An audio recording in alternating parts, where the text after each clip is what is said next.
L'entretien des patriotes. Bonjour à tous, heureux de vous retrouver. Sarkozy, condamné à 5 ans de prison dans le dossier libyen. C'est injuste ou mérité? Justice aux ordres. Avant de traiter ces informations et beaucoup d'autres, vous connaissez la coutume sur cette chaîne. Je commence toujours mon entretien par remercier ceux qui m'ont permis justement de le produire, car ils m'ont financé à l'aide des merci rémunérateurs. Et aujourd'hui sont à l'honneur des fidèles parmi les fidèles: Alice Bernardo, Christine Ray, ma chère Yvette Poré, ma chère Anissé, ma chère Françoise Richter, ce cher Philippe Bohen et Jacqueline D. Merci à eux du fond du cœur. Et puis, je tenais à vous remercier pour votre soutien indéfectible. Oui, il faut aider la réinformation en ces temps de graves menaces sur la liberté d'expression. Alors comment faire? Eh bien c'est simple, il suffit de lever le petit pouce, écrire de gentils messages, diffuser sur d'autres réseaux sociaux, et puis surtout, n'oubliez pas d'activer la cloche notification. Merci à tous. Ça y est, le couperet est tombé. Reconnu coupable d'association de malfaiteurs dans l'affaire des financements libyens de sa campagne de 2007, Nicolas Sarkozy vient d'être condamné en première instance à 5 ans de prison ferme, avec mandat de dépôt, différé et exécution provisoire. Combien de temps l'ancien chef de l'État risque-t-il de passer in fine derrière les barreaux? Probablement entre 2 et 3 ans, risque maître Julien Rollens. Il a été condamné à 5 ans, donc 60 mois. Avec les réductions de peine automatiques, on arrive à 49 mois. Et on peut légitimement penser qu'on sera entre 24 et 36 mois avec les aménagements de peine. À l'annonce de ce verdict, des réactions très contrastées, mais très attendues. À gauche, on se félicite donc de la condamnation. À droite, on crie au complot, à l'injustice. La réalité est souvent plus nuancée que cette opposition convenue. Voyons d'abord ce qui a pu choquer dans l'annonce de ce verdict. Dans l'affaire Sarkozy, au sujet du financement libyen, le document fourni par le média d'extrême gauche dirigé par Edoui Plenel était un faux. Il existe une forte probabilité pour que le document de Mediapart soit un faux. Ce sont les enquêteurs qui le disent. Attendez, là, il y a une procédure qui a été lancée contre Nicolas Sarkozy à partir d'infos, et la procédure n'a pas été annulée, mais encore plus fort. Si j'ai bien compris, le tribunal a reconnu que le financement libyen de la campagne de Nicolas Sarkozy n'a jamais eu lieu, mais condamne l'ex-président pour une association de malfaiteurs qui serait le cadre supposé du délit dont les magistrats ont été contraints d'admettre l'inexistence. Ça fait un peu peur. C'est le moins que l'on puisse dire, puisque Nicolas Sarkozy a été relaxé pour les principaux chefs d'accusation. Jean-Paul Garot. Nicolas Sarkozy vient d'être condamné à 5 ans d'emprisonnement ferme avec mandat de dépôt et exécution provisoire alors qu'il est relaxé pour financement illégal de sa campagne, il est relaxé pour corruption, il est relaxé pour recel de corruption. Il ne subsiste qu'une association de malfaiteurs, mais association de quoi et pourquoi, puisque toutes les infractions principales ne sont pas constituées. Ayant exercé ce métier de magistrat pendant des dizaines d'années, ayant présidé de multiples audiences correctionnelles, je n'ai jamais rien vu de tel. Et incarcérer l'ancien président de la République avant qu'il ne soit jugé en appel, alors qu'il est présumé innocent, et alors même qu'il est innocenté pour 3 chefs de prévention sur 4, c'est en fait et en droit impensable. Nicolas Sarkozy serait-il le premier prisonnier politique de l'ère Macron? Régis de Castelnau. Ah, enfin, la vendetta a fonctionné. 20 ans après, sans preuve, les magistrats militants ont fini par lui régler son compte. Et bien sûr, tout le monde va acclamer ce qui n'est que l'expression d'un arbitraire judiciaire, en oubliant que le gang Macron ne risque rien. Les mêmes magistrats le protègent après avoir fait élire son patron, Alstom, McKinsey, Fomarian, Kohler, Benalla, etc., etc. Il ne se passera rien. Réjouissez-vous, braves gens, on vous ajoutez un bout de viande, avarié, à déchiqueter. Et pendant ce temps, le festin du système Macron se poursuit. Sarko, voyou politique? Sans blague. Mais une justice politique qui se permet tout, c'est bien pire. Et on peut même se demander si Nicolas Sarkozy n'a pas payé sa charge contre Emmanuel Macron. Vous vous en souvenez, c'était il y a une dizaine de jours. Sarkozy s'était moqué du poudré en affirmant qu'il n'écoutait personne, que c'était un gros nul en somme. Voyez maintenant la juge qui a rendu le verdict. La juge Nathalie Gavarino, qui vient de condamner Nicolas Sarkozy à 5 ans de prison ferme, était représentante de l'Union syndicale des magistrats, USM, en 2011, elle organisait une manifestation contre Nicolas Sarkozy qui accusait les magistrats de négligence dans le suivi des multirécidivistes. Est-ce vraiment un procès impartial? Et là, c'est le pompon. Vous avez au départ du procès un complot Mediapart, organisé certainement par le Parti socialiste, un procès politique, un juge jugé parti du syndicat de la magistrature, et un verdict taillé sur mesure. Pauvre pays. Philippe Devilliers a été aussi victime de ce syndicat de la magistrature. Il a eu le privilège, comme il le dit, d'être sur le mur des cons. Qu'en pense-t-il du verdict? La justice aujourd'hui est politisée, en tout cas celle-là, et que cette République des juges, elle ne travaille pas pour elle-même. Elle travaille pour le système. C'est quoi le système? C'est toute une société de connivence qui veut faire disparaître la France. On résume, Sarkozy coulé par un faux document d'un média de gauche. 2017, Fillon disqualifié par des juges de gauche pour 2 costumes. 2022, élection volée par la guerre en Ukraine. 2027, Marine Le Pen interdite de se présenter par des juges de gauche. Une démocratie, vraiment. Et ce qui choque, c'est la sévérité du verdict. Pour une accusation bidon, 5 ans de prison ferme. Sarkozy, peine maximale, 5 ans de prison ferme pour un délit mineur qui n'est même pas prouvé. Un agresseur sexuel sous OQTF, 2 ans avec sursis et pas un jour en prison.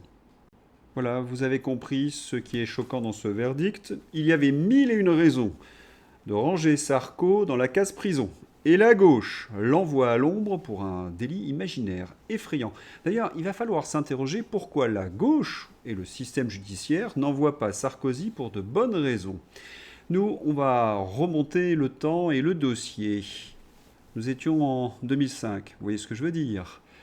Référendum du 29 mai 2005. Ce soir-là, j'étais heureux que les Français aient lancé un sérieux message pour conserver leur souveraineté.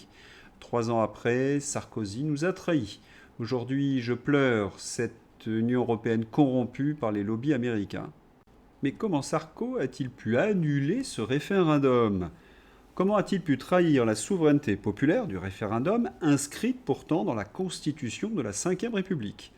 Simple, il a supprimé le crime de haute trahison. Le crime de haute trahison est supprimé en 2007 par Sarkozy et remplacé par une procédure de destitution en cas de manquement au devoir du chef de l'État manifestement incompatible avec l'exercice de son mandat. Et voilà, Sarkozy a pu livrer la France pieds et poings liés à l'Europe sans être poursuivi puisque le crime de haute trahison n'existait plus dans la Constitution. En 1961, dans la Constitution, si vous commettiez un crime de haute trahison, eh bien, vous étiez poursuivi par la haute cour. Et le verdict pouvait être très très sévère. 1961, par exemple, le putsch des généraux en 1961 a mené à des condamnations à mort pour des actes assimilables à la haute trahison en France, bien que l'application de la peine capitale, à ce titre, dépende de la législation pénale française de l'époque, et non directement d'un article constitutionnel sur la haute trahison.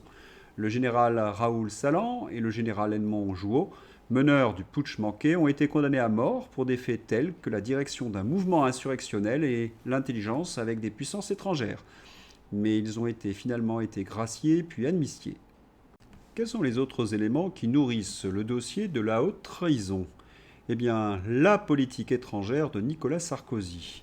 Nicolas Sarkozy était-il un agent atlantiste? Tout pousse à y croire. Par exemple, la réintégration dans l'OTAN. En 2009, Sarkozy a ramené la France dans le commandement intégré de l'OTAN, abandonnant 43 ans d'exception gaulliste, le mouvement politique dont il provient. Il a trahi les intérêts supérieurs de la France et son parti. Pro-guerre et pro-OTAN, pro-atlantiste, il a aligné Paris sur Washington au détriment d'une défense française et européenne autonome.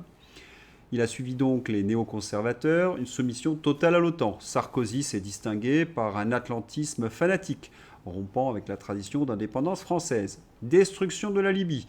Après avoir permis à Mouammar Kadhafi de poser sa tente à l'Élysée, Sarkozy en 2011 a initié l'intervention de l'OTAN en Libye. Soutenu par BHL et les Américains, il a contribué à la chute de Kadhafi grâce à des milices djihadistes, laissant un chaos de grande ampleur s'installer, ouvrant un corridor migratoire béant qui n'a toujours pas été refermé.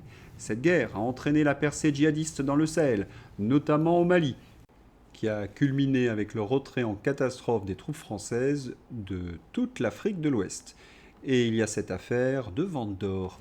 Vente de 20% des réserves d'or, une perte de 40 milliards. En 2004, comme ministre, Sarkozy a vendu 589 tonnes d'or de la Banque de France pour 4,67 milliards d'euros. Avec la flambée des cours de l'or, cette opération a coûté à l'État environ 40 milliards d'euros en valeur actuelle. Qui a été bénéficiaire de cette grande braderie? Les ricains. Un hasard. Bon, Sarkozy, vous le savez, a été lié à un nombre impressionnant de barbouzeries, de valises de billets. Il a trahi ses électeurs sur tous les sujets. Éducation, migrants, culture, Union européenne. Et puis, il y a le financement de campagne. Et là, c'est très étonnant. Il est accusé dans le dossier libyen et sur ce dossier, personne ne l'a inquiété. La privatisation de GDF. En 2008, GDF, alors une entreprise publique française, fusionne avec Suez, un groupe endetté contrôlé en grande partie par Frères Desmarais via des holdings comme Pergaza. Cela permet à ces deux milliardaires de multiplier leur investissement initial de 800 millions d'euros par près de 4, soit un gain estimé à 3 et 4 milliards d'euros. Robert affirme que cette opération a enrichi une poignée d'actionnaires privés au détriment des Français qui paient aujourd'hui un prix plus élevé pour leur énergie, gaz et électricité. Avant son élection en 2007, Sarkozy s'était publiquement opposé à la privatisation de GDF et d'EDF, affirmant solennellement en 2004 « EDF et Gaz de France ne seront pas privatisés ». Pourtant, une fois président, il a soutenu et accéléré la fusion GDF-Suez malgré les réticences initiales. Robert met en avant la proximité entre Sarkozy et les Desmarais frères. Paul Desmarais et Albert Frère étaient parmi les 57 invités au dîner de célébration de la victoire de Sarkozy au restaurant Fouquet's le soir du 6 mai 2007. Denis Robert les décrit comme ayant parié sur le cheval Sarkozy, qui leur aurait donné Gaz de France en retour. Desmarais a même reçu la Légion d'honneur de la main de Sarkozy en 2008. La privatisation et les cessations d'actifs sont des moyens pour financer les campagnes électorales. Je vous renvoie à Macron et Alstom. Mais là, pas d'enquête judiciaire. L'impunité totale. Et oui, car les privatisations sont dans l'ordre européiste. La justice de Soros ne poursuivra donc jamais les traîtres à la France. Et le poudré ne fait que reprendre les bonnes vieilles ficelles et méthodes de Sarko. Et le résultat est là, terrible. Dette publique, plus de 3 400 milliards d'euros et près de 116% du PIB. Entre juin 2017 et juin 2015, la Macronie aura augmenté la dette publique de près de 1200 milliards d'euros et de 16,5 points. Personne n'a fait pire dans l'histoire de la France et personne n'a fait pire sur la même période dans l'Union européenne. Mais pour qui travaille Emmanuel Macron? Nous le savons. Il a été Young Leader 2012 de la French American Foundation et plus de 1000 entreprises françaises ont été vendues aux USA. À hasard, vraiment? Il a même été récompensé pour son travail. Hier soir, Emmanuel Macron a reçu son prix Global Citizen Award pour l'Atlantic Council, think tank américain. 1608 entreprises françaises ont été rachetées entièrement par des fonds américains ou sont passées sous contrôle américain, plus de 50% du capital depuis 2014. Macron, c'est le tocard qu'ont choisi les ricains pour nous piller. Et cela ne s'arrête pas. Il faudrait remettre d'ailleurs dans notre Constitution le crime de haute trahison. La cession envisagée d'Exxon, filiale d'EDF, à un acteur américain du minage, ne saurait être considérée uniquement comme une opération industrielle. Elle interroge directement notre capacité à maîtriser et valoriser en France des leviers stratégiques qui touchent à la fois à l'énergie, au numérique et à la souveraineté nationale. Dans cette tribune, la DAN appelle à ouvrir une réflexion collective sur le rôle que peut jouer le minage dans la transition énergétique et industrielle et sur la manière dont la France peut en faire un atout au service de son économie et de son indépendance avec des acteurs nationaux et européens. Haute trahison, encore et encore. Et sur le dossier agricole, c'est tellement manifeste. Le Mercosur, c'est zéro barrière douanière pour 99 000 tonnes de bœufs aux hormones, 25 000 tonnes de porc trafiqués, 100 000 tonnes de volailles boostées au pchout, 60 000 tonnes de riz plus 180 000 tonnes de sucre arrosé de 150 pesticides interdits. Emmanuel Macron, c'est également la soumission au wokisme. Catéchisme wokiste, un manuel d'éducation sexuelle fait scandale. Je vous en ai souvent parlé. Anne Sicard et Roger Chudeau saisissent Borne et Bruno Retailleau pour dénoncer la BD, le livre le plus important du monde, qui invite les enfants dès 9 ans au sexting. Merci Anne Sicard et Chudeau de vous être saisis de ce scandale, espérant que votre action permettra de supprimer ce torchon qui n'a rien à faire dans les écoles. Bruno Retailleau, espérant que vous répondiez cette fois, vous n'avez donné aucune réponse à notre courrier transmis le 23 mai dernier. Je rappelle que déjà sous Sarko, le wokisme avait fait son intrusion dans nos écoles. Le sondage du journal du dimanche, 77% des Français veulent réserver les HLM aux nationaux. C'est encore une belle réussite de Sarko, Hollande et Macron. En jaune, le prix des logements en France, plus 160% en 20 ans. En rose, le revenu des ménages, plus 30% en 20 ans.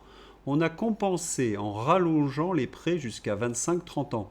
Maintenant, on a tiré sur la corde au maximum. On fait quoi? Toujours plus de logements sociaux et d'APL? Mais attention aux 30% de pouvoir d'achat en plus des Français, parce que ce pouvoir d'achat a été annulé par l'inflation. Et quelles sont les réponses de nos politiques? Toujours plus de dictature. Christine Lagarde, en pleine promotion pour l'euro numérique. Question posée par un journaliste complaisant. Rassurez-nous, ça ne sera pas une menace pour les citoyens. Réponse magique. Regardez la Chine, ça marche très bien là-bas. Oui, la société de surveillance la plus sophistiquée du monde comme modèle rassurant. La BCE nous vend Big Brother emballé dans du papier cadeau. Et en Angleterre, ils ont un coup d'avance. Keir Starmer annoncera ce vendredi qu'il impose l'identité numérique à tous les Britanniques selon la BBC. Objectif, fliquer tous les Anglais et pouvoir les priver de leurs libertés élémentaires. Prétexte, lutter contre l'immigration illégale, alors que Starmer fait tout pour cette immigration. Ce combat contre l'identité numérique sera décisif pour les Britanniques. La victoire ou l'esclavage. International toujours, Donald Trump. Le président Donald Trump déclare que George Soros et le cofondateur de LinkedIn, Reid Hoffman, font l'objet d'une enquête pour avoir financé des groupes terroristes de gauche. Soros est un nom que j'entends sans cesse. J'entends parler d'un type nommé Reid Hoffman. Ils sont mauvais et nous allons découvrir la vérité. Vous m'avez écrit et vous êtes inquiet de l'attitude de Donald Trump vis-à-vis de la Russie.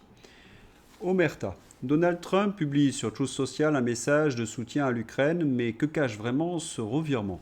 Derrière cette annonce en apparence pro-ukrainienne, une réalité plus nuancée. Les États-Unis prennent progressivement leur distance avec cette guerre, la laissant aux mains des Européens. Un décryptage essentiel pour comprendre ce qui se joue en coulisses. C'est un décryptage très intéressant parce que c'est exactement ce que disait Xavier. Les Américains veulent se désengager de ce conflit et laisser seuls les Européens affronter la Russie. Allez, c'est l'heure du coin des patriotes avec une analyse très intéressante.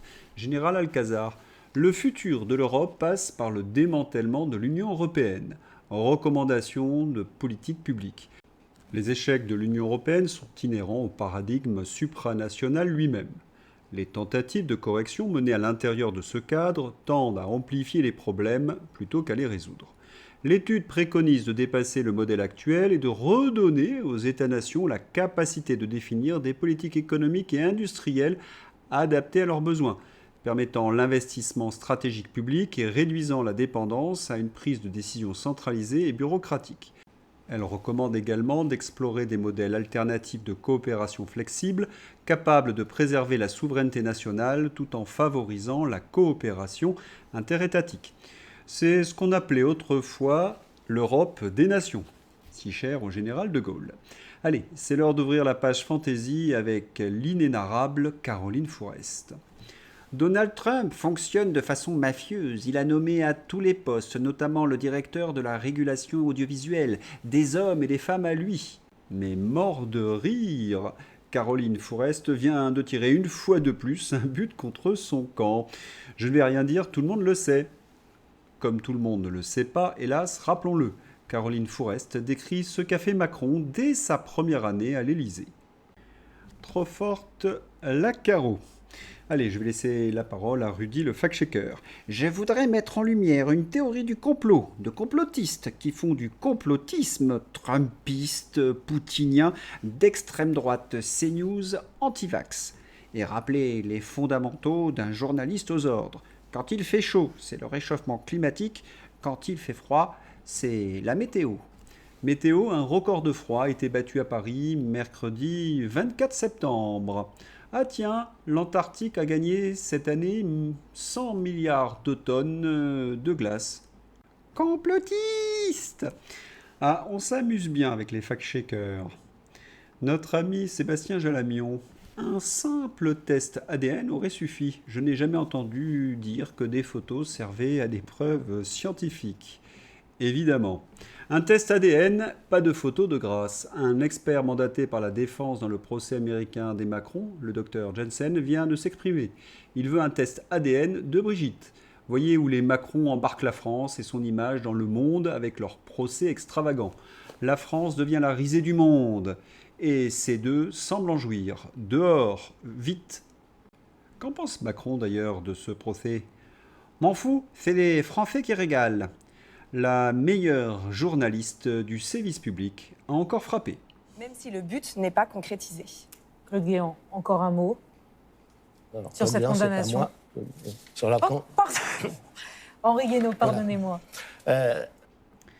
Ce qui est bien avec Allah Salamé, c'est que chaque soir, aux 20h sur France TV, c'est le festival du moment.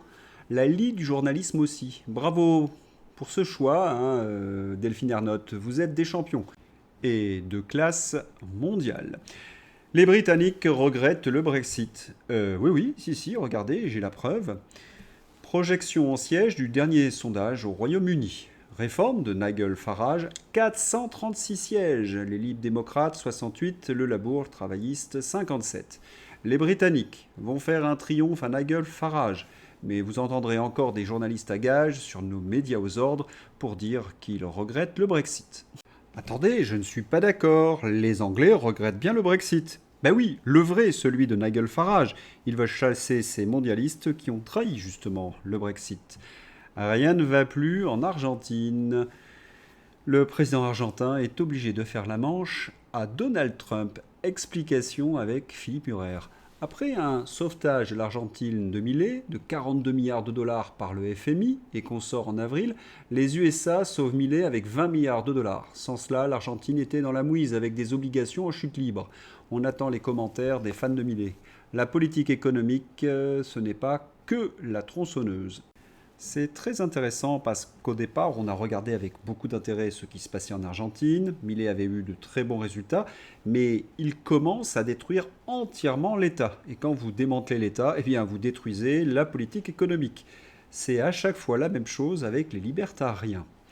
Une leçon à méditer. Ce qui compte, c'est l'État stratège, gaulliste. Petite, on m'a appris à avoir peur du loup. Mais plus grande, j'ai compris que le vrai danger venait des moutons. C'est tout pour la page fantasy, mais avant de se quitter, je voudrais rendre hommage aux agriculteurs qui manifestent contre l'horrible traité du Mercosur. Mercosur, taxe imposée par Trump, les agriculteurs mobilisés pour dénoncer des importations aberrantes. Voilà, c'est tout pour aujourd'hui. Je vous souhaite un excellent week-end. À bientôt, au revoir.